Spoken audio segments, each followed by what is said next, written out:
Aquí muy a propósito están colocados en diferentes colores y de igual forma. Son de igual forma porque cada elipse que ustedes ven aquí corresponden a unos dominios de fibronectina tipo 3, parecidos a la fibronectina tipo 3, que hacen que todos ellos se parezcan en su parte citoplasmática.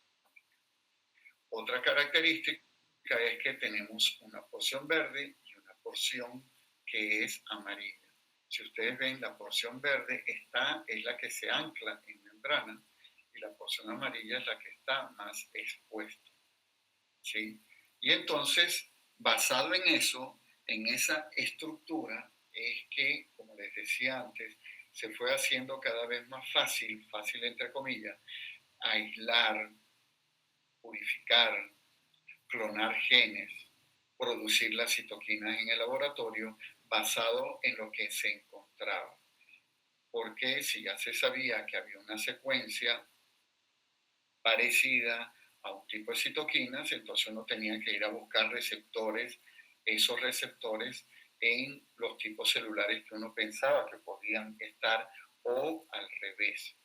Bueno, entonces con esta información nosotros vemos que estos dominios que ustedes ven aquí, son dominios estos verdes son dominios en los cuales hay una secuencia de aminoácidos similar entre ellos, que es esta, ¿sí? De estos aminoácidos, ¿sí? Eso es lo que se llaman los receptores de tipo hematopoyético. Y otros dominios en los cuales tenían una secuencia que tenían más que ver con lo que es estos que tienen que ver más con la unión al sitio transmembrana y otros sitios que tenían una secuencia parecida. Al igual, esos dominios, esas estructuras de esas proteínas, de esos receptores, tenían uniones que tenían un número de cisteína muy parecido alrededor de sí. Eso hizo catalogar a todo este grupo de receptores con estas características como receptores tipo 1 o receptores tipo 2, como los vamos a ver más adelante.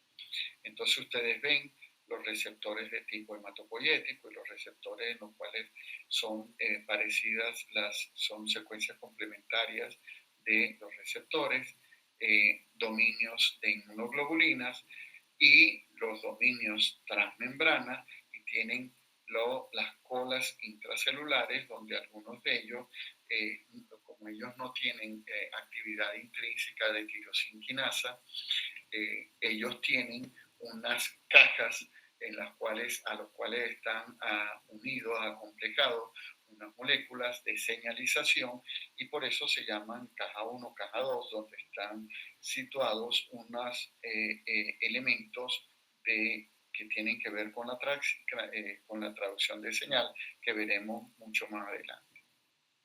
Pero quiero llamarles la atención aquí en lo siguiente. Vean, nosotros aquí tenemos el receptor beta de la interleuquina 2. Este es el receptor beta de la interleuquina 2. Y este receptor beta es usado por todas estas citoquinas. Quiere decir que alguna de esas citoquinas podría, usando esa cadena, inducir una señal similar. Eso es lo que explica la redundancia que habíamos hablado anteriormente. Vean el receptor alfa de la interleuquina 6, es una cadena del receptor, porque la otra cadena está en los receptores que vamos a ver más adelante. Vean esta cadena alfa, esta cadena que es compartida por otras citoquinas. Es decir, que algunas cadenas son por diferentes citoquinas y eso puede explicar el hecho de que tengan acciones similares. Estos receptores pueden ser homodímeros, heterodímeros o oligómeros que se van a complejar luego de la unión de la citoquina al receptor. Bueno, lo que les explicaba antes. Vamos a ver esta cadena beta que es compartida por estas citoquinas 3, 5 y GMSSF. Y vean, aquí están las citoquinas, la interleuquina 5, el GMSSF y la interleuquina 3, que ellas tienen su propia cadena, la cadena alfa del receptor de interleuquina 5, la cadena alfa para el GMSSF, la cadena alfa para la interleuquina 3.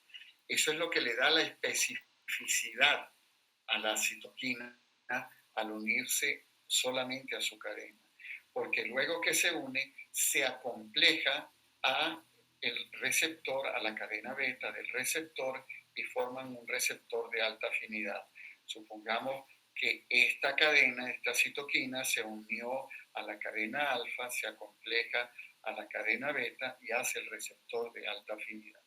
Pero lo mismo puede hacer el GMSSF, unirse a la cadena alfa y al unirse a la cadena alfa se acompleja la cadena beta y da el receptor de alta afinidad. Eso explica ese fenómeno biológico del sinergismo, ¿verdad?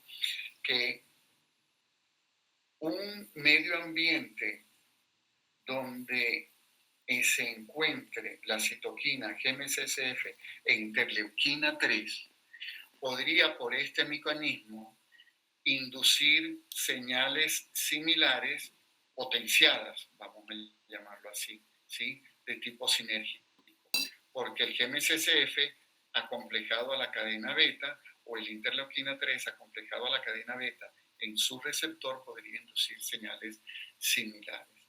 Eso explica por qué si un ratón de interleuquina 3 no tiene, es knockout para interleuquina 3, el GMSSF puede inducir señales similares al unirse a la cadena alfa y a la cadena beta.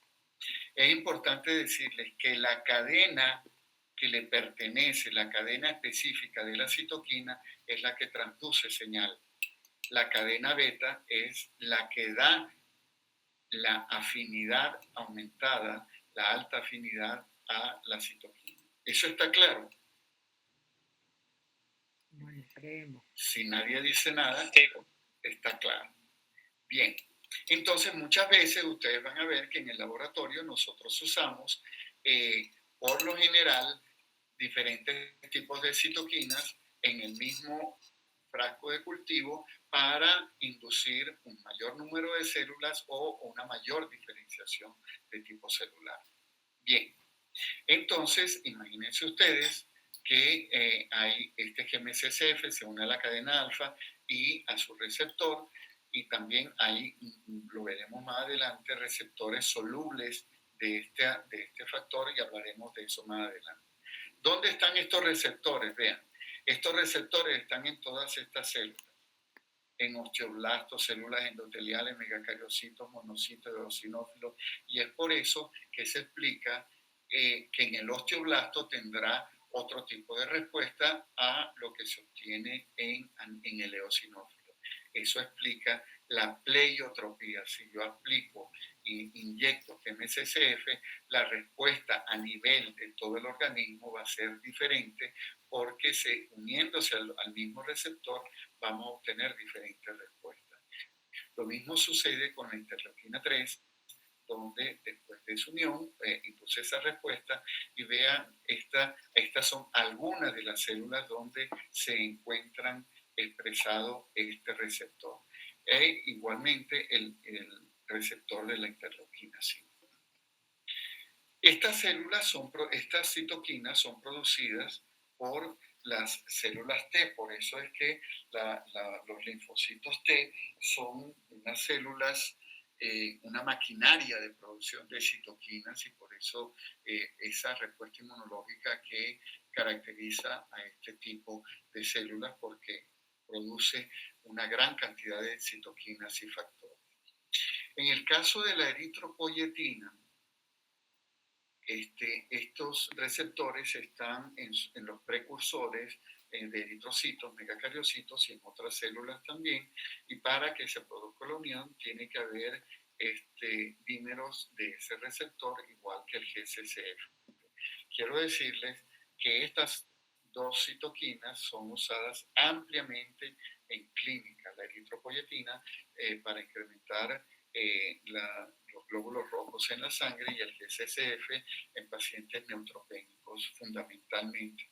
Son de las pocas citoquinas de las que vamos a hablar que se usan en clínica. Nosotros, ustedes van a ver en el laboratorio cuando hagamos prácticas y en algunas tesis, nosotros basados en todos estos conocimientos, vean lo que podemos hacer. Aquí en esta gran colonia que debe tener más de 10.000 células, esta gran colonia fue inducida a partir de una célula que pusimos aquí en conjunto con 3 citoquinas que actuando de manera sinergística, no por los mismos receptores, indujeron un gran crecimiento y diferenciación celular. En el mismo ensayo sobre las mismas células, vean que nosotros cambiamos solo una citoquina y vean el tamaño de la colonia que nosotros fuimos capaces de producir. Lo mismo ocurre en la médula ósea, ¿no? Estos son crecimientos como si fueran una colonia de una célula tumoral. Y asimismo, usando estas citoquinas, nosotros podemos inducir formación de colonias que después uno ya aprende a reconocerlas, colonias que contienen granulocitos y monocitos, colonias de eritrocitos o colonias de megacariocitos. Estos son experimentos que se hacen dentro del laboratorio. Ahora vean algo muy interesante en relación a los receptores. Todas estas citoquinas que ustedes ven aquí, ya habíamos dicho que comparten una cadena, la cadena beta, una de estas citoquinas, pero hay otras que el receptor de la interleuquina 2, que es un heterodímero, una cadena alfa, una beta y una gamma, esta cadena gamma es compartida por diferentes citoquinas y vean cuáles son, la 2, la 4, la 7, la 9, la 15 y la 21. Eso explica por qué el ratoncito knockout de interleuquina 2 era un ratón normal. Y eso lo podemos ver en este gráfico, ¿verdad? Donde tenemos el receptor de interleuquina 2 y vemos que estas citoquinas pueden usar el receptor, la cadena gamma del receptor de interleuquina 2 más su cadena específica, ¿no? Y ustedes pueden ver aquí que el receptor de alta afinidad de interleuquina 2 está dado por 3 cadenas. Sin embargo, cuando hay solo 2 cadenas que se unen a la interleuquina 2, se produce un receptor de baja afinidad, pero en el caso de la interleuquina 15 puede usar los 2 receptores, las 2 cadenas del receptor de interleuquina 2 y su cadena propia, su cadena alfa, e inducir una respuesta específica. Nosotros vamos a hablar más adelante, sino que voy poco a poco para irles diciendo de que una vez que si tomamos el receptor de la interleuquina 2, se une a su cadena alfa, posterior a eso se acomplejan las 3 cadenas y esas 3 cadenas son las capaces de inducir una señalización intracelular que va al núcleo para producir una respuesta en producción de proteínas. Voy a saltarme esto porque esto es más de tipo inmunológico, como la falla de una cadena tan importante puede producir alteraciones como inmunodeficiencia. Bueno, entonces estas son las características de las citoquinas que comparten la cadena gamma. Vean que todos son producidas por células activadas, células T activadas y todos los mecanismos donde pueden actuar, ¿no? Pueden actuar tanto a nivel de linfocitos T, de células endoteliales, NK, macrófagos, monocitos, la interleuquina 2. Esta es una de las citoquinas que también es usada poco en clínica, pero es usada sobre todo en pacientes con melanoma. Vean el caso de la interleuquina 4, como es importante dentro de lo que se llama la respuesta Th2, la interleuquina 7, que a diferencia de todas las que habíamos visto, es producida por células estromales y es fundamental para el desarrollo de linfocitos T y linfocitos B, y interleuquinas otras que se las menciono solamente para que conozcan toda la variedad. Cuando nosotros queremos investigar sobre interleuquina 21, lo primero que vamos a estudiar dónde actúan, quién la producen, cuáles son los efectos. Entramos a un capítulo muy importante que son la familia de citoquinas y receptores que comparten un receptor llamado GP130. Fundamentales, importantes tanto en desarrollo como en procesos inflamatorios. Esta es la proteína, la glicoproteína GP130. Vean, aquí está la interleuquina 6, que es a su receptor, a su cadena alfa. Y estos receptores, estas cadenas están unidas a la molécula GP130, que es una molécula transmembrana y que permite la transducción de la señal luego del binding, de la unión acá, de la transcripción de señales. Estas moléculas, si ustedes ven, se caracterizan, si ven todos estos receptores, volvemos a ver verde y amarillo, que son lo que habíamos hablado de esos dominios de tipo hematopoyético y complementarios de las citoquinas, pero vean la cadena GP130 en la unión de la interleuquina 6. Este receptor tiene dos cadenas de GP130 y dos cadenas de interleuquina alfa. El factor neurotrófico ciliar, que tiene una sola cadena GP130 y tiene dos cadenas diferentes.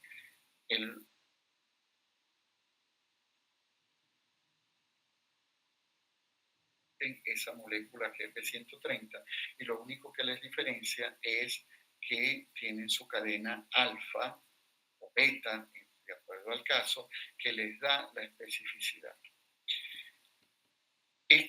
Dentro de estas citoquinas tenemos la 6, la 11, el LIF, la oncostatina, el factor neurotrófico y una molécula que tiene que ver con células cardíacas.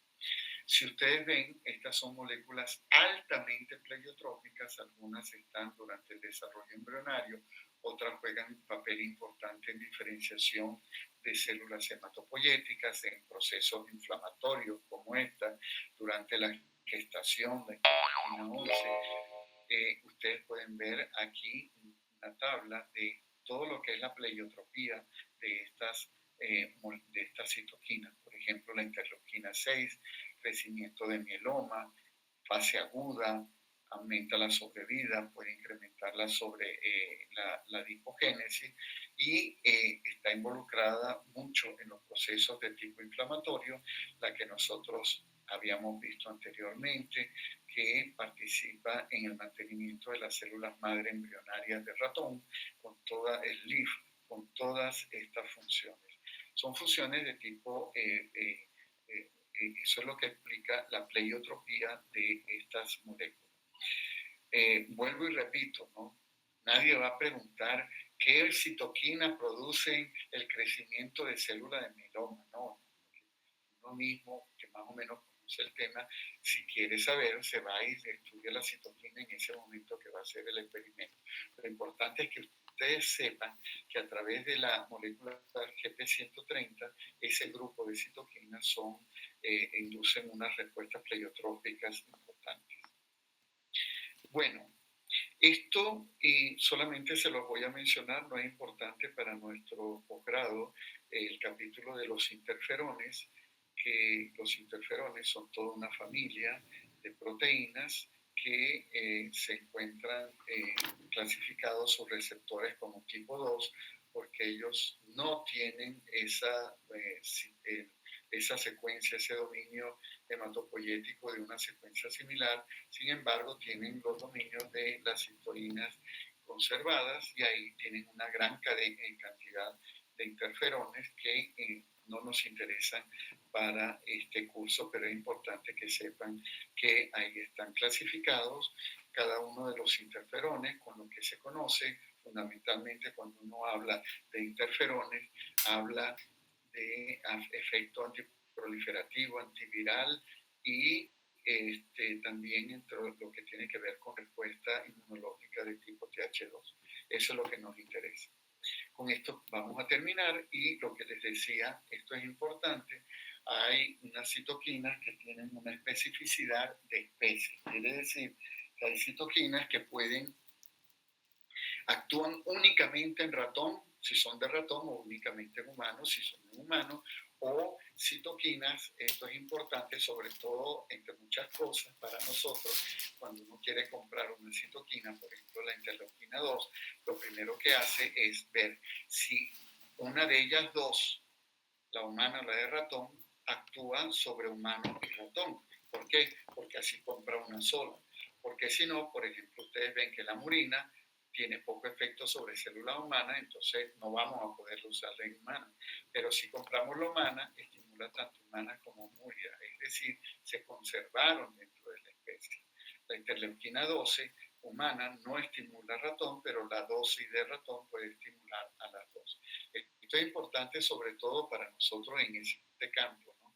Porque comprando una citoquina podemos garantizar que la podemos usar también en interferón, la podemos usar en ratón. Los interferones por lo general son especie específicos y bueno, el otro concepto importante es la pleiotropía y redundancia. Pleiotropía son diferentes respuestas que inducen la citoquina en diferentes células usando el mismo receptor. Eso es importante, usando el mismo receptor. La interleuquina 3 hace algo diferente en la célula hematopoyética que lo hace en la célula endotelial. En cambio, las redundancias son que diferentes citoquinas pueden inducir respuestas similares y es el caso que les ponía de la interleuquina 2 y el ratoncito knockout de interleuquina 2, en el cual la interleuquina 15, por ejemplo, asume la función de la interleuquina 2. Importante saber que todos esos receptores estaban anclados en membrana, pero también que estos receptores pueden ser solubles. Son poco la información que se tiene. Por lo general uno asume que si un receptor es soluble, está uniendo lo que es la molécula que está circulando y eso podría inhibir la acción de esa molécula. Eso es algo que está planteado, pero hay casos como el receptor soluble de la interleuquina, la cadena alfa del receptor de la interleuquina 6, que puede unir a la interleuquina 6 soluble, acomplejarse al GP130 en membrana e inducir señal, pero esto es bastante raro en el resto de citoquinas. Por lo general, uno lo que maneja es que si hay muchos receptores solubles, quiere decir que estos receptores pueden ser un efecto de tipo fisiológico para unir muchas moléculas solubles del ligando o de la citoquina. Estos receptores solubles son hechos a nivel citoplasmático por un corte de la secuencia de anclaje de membrana o puede ser clivado en la membrana y liberado como receptores solubles. Bueno, en la próxima clase nosotros vamos a hablar sobre lo que son la señalización de estos receptores y seguiremos hacia adelante para ver qué más, dónde actúan y sus funciones sobre células. Si tienen alguna pregunta. Muchos. It's okay. Joyce no tiene pregunta, Sofía no tiene pregunta, Génesis no tiene pregunta, Omar tampoco, Luis tampoco, María tampoco. Ven que me sé todos los nombres. Bueno, entonces, capítulo importante, el que estamos revisando, y que es información que vamos a estar usando siempre en cualquier diseño experimental o protocolo clínico. Vamos a estar hablando de estas moléculas. Entonces, si no hay preguntas, nos vemos el día miércoles 8:45. Gracias. Hasta luego, doctor.